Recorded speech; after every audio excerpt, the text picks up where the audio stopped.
My name's Roland. I'm 29 and work as a senior software engineer in Oregon. On paper, my life looks steady. Good income, comfortable house, and a quiet routine. But one thing I never thought would break me wasn't work or money. It was family. It started about a year ago, on my niece Lydia's 6th birthday. I was at the office, deep in code, when my sister Alice called. She didn't waste time on greetings. "Roland, Lydia's birthday is this weekend. Don't forget to come." Then she hung up. A few minutes later she texted the details. A high-end kids' party restaurant famous for over-the-top celebrations. Balloon arches, clowns, photographers, everything. From what I knew, those parties easily cost several $1,000s. That Saturday I arrived at 5 p.m. sharp, carrying a gift I had wrapped myself. A toy cooking set with tiny pots, a pink apron, and a miniature stove. Lydia loved helping her mom in the kitchen, so I thought it was perfect. When I entered the private room, laughter and music filled the air. Lydia spotted me instantly and ran over, frosting on her cheeks, yelling, "Uncle Ro!" She hugged me so tightly that I nearly dropped the gift. I knelt down, smiled, and handed her the box. "For my little chef," I said. She tore the wrapping open, eyes sparkling. "It's the oven from that video." "Thank you, Uncle." That pure happiness made everything worth it, until Alice's voice cut through the noise. "You're a senior software engineer making good money, and you bring her a toy set?" Her tone was calm but sharp enough for everyone to hear. My dad looked up from his plate and nodded. "She's right, Roland. You're her uncle. You could have gotten her something more special." Even Mom chimed in softly. "You don't have to spend a fortune, but maybe think a little bigger next time." Everyone went silent. No one defended me. I stood there, my hands on Lydia's shoulders, pretending their words didn't sting. "All right," I said evenly. "I'll be more thoughtful next time." I took my seat at the far end of the table, trying not to let it show. The party continued, songs, games, kids screaming in delight. Lydia looked like the happiest child in the world, and that was enough for me. Still, as I watched the lavish spread of food, decorations, and entertainers, a thought kept poking at me. Who's paying for all this? The evening wore on, and Alice excused herself to the front counter. I figured she was settling the bill. Maybe she had saved up or Mom chipped in. But then my phone buzzed. A notification blinked on the screen. Payment of $3,142.20 made at Bounce and Bites Playhouse. My heart stopped. The card used wasn't my main one. It was a supplementary card I'd given Mom 3 years ago for household bills only. I froze, staring at the message, while laughter echoed around me. Alice was still at the counter, smiling, signing a receipt. I suddenly understood. She had used my card. Without asking. Without a word. For the first time that night, I didn't feel like part of the family. I felt like a wallet. And right there, standing amid balloons and birthday songs, I realized something had just changed forever. When I confronted Alice about the charge minutes later, her answer wasn't just shocking. It made me question whether I'd ever truly belonged in this family at all. I didn't cause a scene right away. The music was still blaring, kids were laughing, and Lydia was showing off her toy oven. I didn't want her to see what was coming. But inside, my chest felt tight. Half disbelief, half anger boiling under control. I walked over to Alice's husband, Bryce, who was chatting near the buffet. "Hey," I said quietly. "Can you take Lydia and the kids outside for a bit? I need to handle something, and I don't want them around." He blinked, confused. Sure," he said after seeing my expression. He called Lydia over and led the group to the play area. Once they were gone, I turned to face my family. Alice had just returned from the counter, holding her purse like nothing had happened. My parents were seated, chatting as if the night was wrapping up nicely. I stood there, holding my phone out. "You used my card," I said evenly. "Why?" Alice barely flinched. "We took a vote," she said casually. "You were chosen to cover the birthday expenses." I frowned, thinking I must have misheard. "A vote? Who voted?" Mom's voice chimed in gently, as though she were explaining something simple. "Well, Roland, you're single, you earn good money, and honestly, you're the only one who can afford it without trouble. Lydia deserves a nice memory, and it just made sense for you to take care of it." I laughed. Not the funny kind, but the kind that escapes when disbelief hits too hard. "It made sense for you to use my card without telling me?" Dad set down his drink, his tone low and firm. "You're overreacting. It's a few $1,000s. You make 6 figures, don't you?" Why make it such a big deal? I stared at all three of them, waiting for someone to admit it was wrong. No one did. Alice shrugged. You don't have a family of your own, Roland. You don't pay for school, food, insurance. None of that. You live alone, so why not help your niece? It's not like you can't afford it. Something in me broke right there. It wasn't just about the money. It was the way they said it, as if my effort, my boundaries, and even my consent meant nothing. I didn't raise my voice. If you had just asked, I probably would have helped, I said. But you didn't ask. You decided. You took a vote about my money. Sighed. You're making this ugly for no reason. Families share things. Don't be selfish. That word selfish hit like a slap. After years of helping, giving, and never asking for anything back, selfish was what I got in return. I didn't stay another second. I picked up my jacket and walked out, ignoring the looks that followed me. Behind me, I heard my mom mutter something about me needing to grow up. The cold night air hit my face as I reached the parking lot. My phone still showed the transaction notification. $3,142.20. My stomach churned. It wasn't the money that hurt. It was realizing that to them I was a convenience, not a person. That night I couldn't sleep. Every time I closed my eyes, I saw Lydia's smiling face, unaware of the storm behind her birthday candles. By sunrise, one thought had settled deep inside me. I wasn't going to let this slide. Not this time. The next morning I made a decision that would change everything. I didn't realize it then, but standing up for myself would soon turn my entire family against me. I woke up early the next morning, but sleep had barely touched me. My mind kept looping through every word from the night before. We took a vote. You can afford it. Don't be selfish. I sat on the edge of the bed, staring at my phone, the charge still glowing on my screen like a scar. I made myself a cup of black coffee and stood by the window as dawn crept over the neighborhood. I couldn't help but wonder how I ended up here. The successful son who was somehow always expected to give, never question, never say no. The truth was, this wasn't new. My silence had been trained into me since childhood.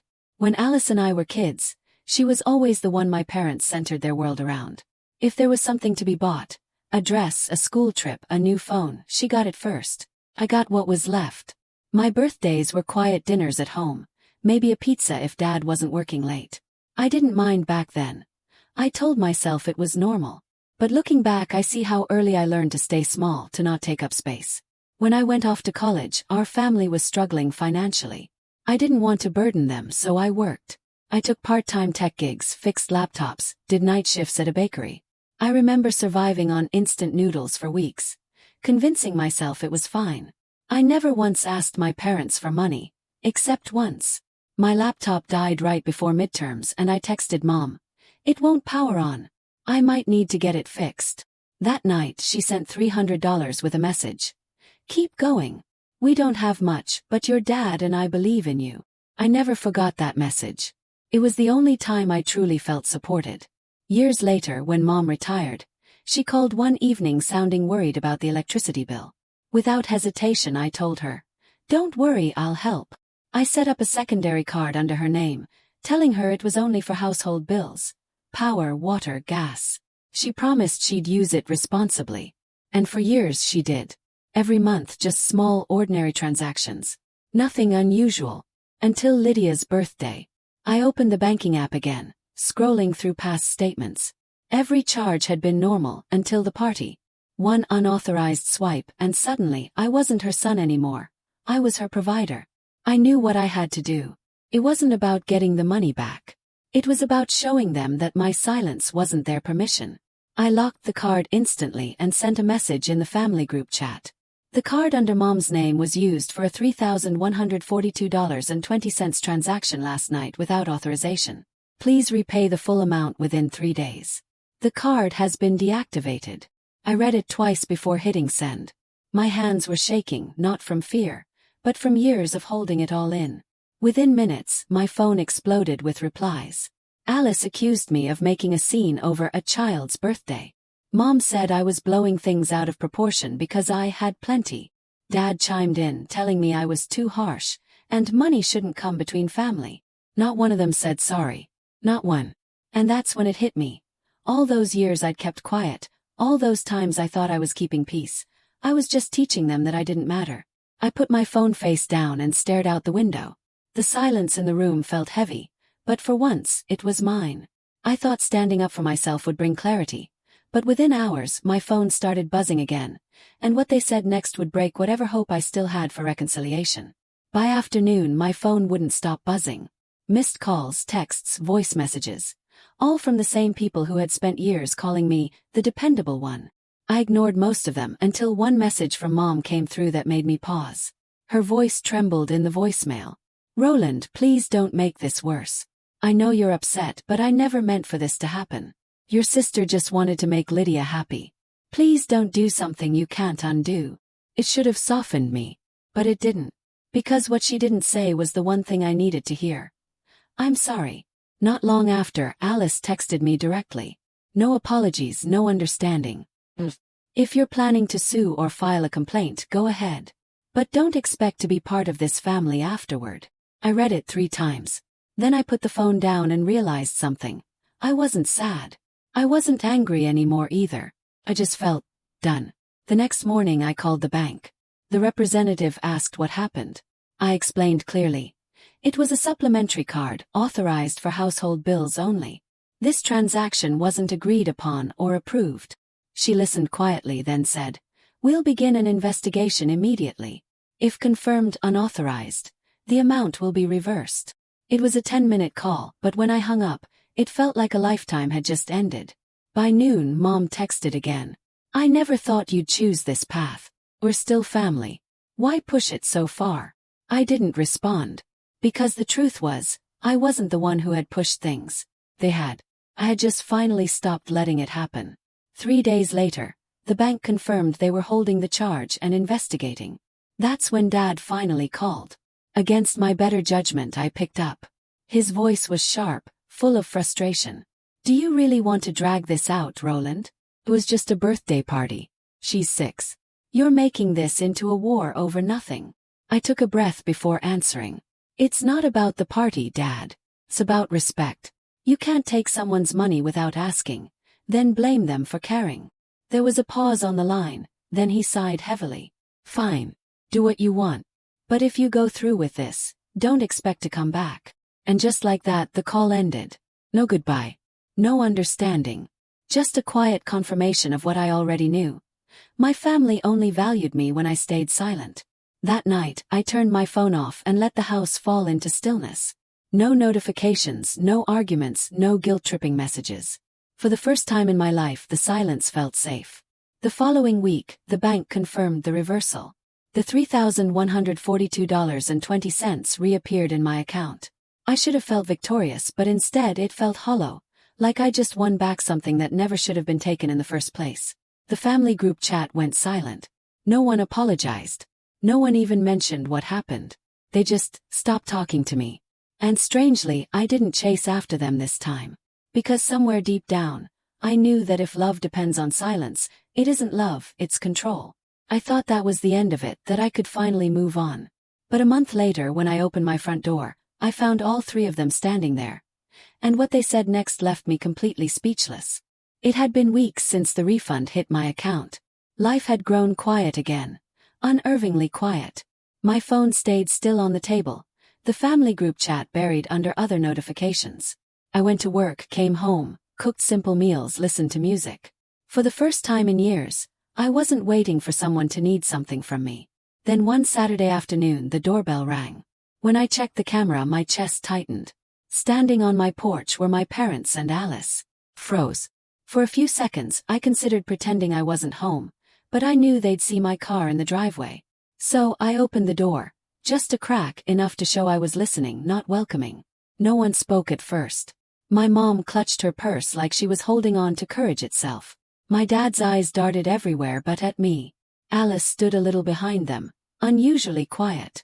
Finally, Dad spoke. His voice, once always firm and commanding, was softer now. "Roland, can we talk for a minute?" I didn't move, just nodded slightly. "I'm listening." Mom looked up, her eyes red-rimmed. "We were wrong," she said quietly. "What happened, it shouldn't have. I didn't realize how much we hurt you. I just thought." Her voice cracked. "I thought you'd understand." I swallowed the lump forming in my throat. Understand what, Mom? That it's okay to take from me because I don't complain. Alice finally spoke up. I know you hate me right now, she said, her tone softer than I'd ever heard it.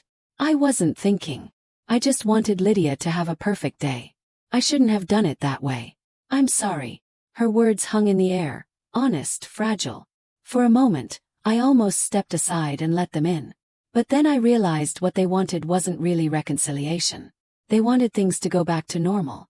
And normal was me being quiet while they decided what was fair. Dad cleared his throat. We'd like you to come over for dinner next week. Just talk things out. Like before. That like before told me everything I needed to know. They hadn't changed. They just wanted peace on their terms. The kind where I kept swallowing my pain for the sake of family harmony. I met his eyes and said calmly, I forgive you. But I'm not coming back. They all froze. Mom blinked, as if she didn't understand. Roland, we're family. I know, I said. And family is supposed to mean respect. I can forgive you for my peace. But I can't go back to being the person you can use and then silence. No one spoke after that. My mom nodded faintly, tears streaming silently. Alice looked at me one last time before turning away. Dad said nothing, just walked toward the car. I watched them leave without anger, without satisfaction. Just a strange, steady calm. When the door closed, I didn't cry. I just stood there, breathing in the quiet that finally belonged to me. That evening, as I sat on the balcony, I thought about everything that had happened. Forgiveness, I realized, wasn't about restoring what was lost. It was about freeing yourself from what kept hurting you. But even after all that, there was one person I couldn't walk away from. The one innocent soul who still looked for me every weekend with the biggest smile. Lydia. After that day at the door, weeks turned into months. The calls stopped, the messages faded. And the silence I'd once feared became my peace. Life settled into something steady again. Early mornings, quiet evenings, and weekends that finally belonged to me. I kept my job, started hiking more, even tried a cooking class downtown. My house felt lighter without the constant weight of guilt or expectation hanging in every corner. But one small thread still connected me to my old life, Lydia. Despite everything that happened, her father, Bryce, stayed in touch. He never took sides, never made excuses. A week after that doorstep confrontation, he texted, Lydia misses you. Want to FaceTime her this weekend? That message alone nearly broke me. When the video call connected, Lydia's face lit up instantly. Uncle Ro, she squealed, holding the toy cooking set I'd bought her. Look, I made pretend soup. She stirred an invisible spoon with the same excitement she'd had on her birthday, the day everything fell apart. Smiled. That looks delicious. You're becoming a real chef. From that moment it became our thing. Every Saturday afternoon, I'd get a video call from Bryce's number. Lydia would show me her drawings, talk about school, or make me tea from her toy cups. She never mentioned what happened. She didn't need to. Children have this quiet wisdom, they just love who they love, no conditions. As months passed, I realized those short calls were my reminder that not everything was lost. Even if the bridge to my parents and sister had burned down, one small path remained. Pure, innocent, and honest. One evening, after our usual call, Bryce stayed on for a minute. She really loves you, man, he said. Whatever happened between the adults, she doesn't care. She just misses her uncle. I nodded, swallowing the lump in my throat. I miss her too. She's the only part of this family that feels real to me anymore. A few weeks ago, Lydia mentioned her upcoming birthday. I'll be 7, she said proudly. Can you come this time? I hesitated, knowing I wouldn't be invited. Maybe we'll have our own little celebration, I told her. Just you, me, and Bryce. Ice cream and a movie, how's that sound? Her eyes sparkled. Best birthday ever. After we hung up, I sat there thinking about how strange life can be. How sometimes losing almost everyone is what teaches you who truly matters. I don't hate my parents or Alice anymore. I've accepted that forgiveness doesn't mean reunion. Just means peace. And peace, I've learned, is something you build quietly, one boundary at a time. So now, when I think of my family, I don't feel bitterness. I just feel clarity. I was never wrong for wanting respect. I was never wrong for saying no. And I was never wrong for choosing myself. This weekend I'll take Lydia out for ice cream, just the 3 of us. I already picked out her gift. A small recipe journal with her name embossed on the cover. On the first page I wrote, "For my favorite chef, so you never stop creating things that make you happy." I know she'll love it. And maybe, just maybe, that's how you start a new kind of family, not through obligation but through love freely given. Because sometimes the people who break you teach you boundaries, but the ones who heal you remind you what love is supposed to feel like.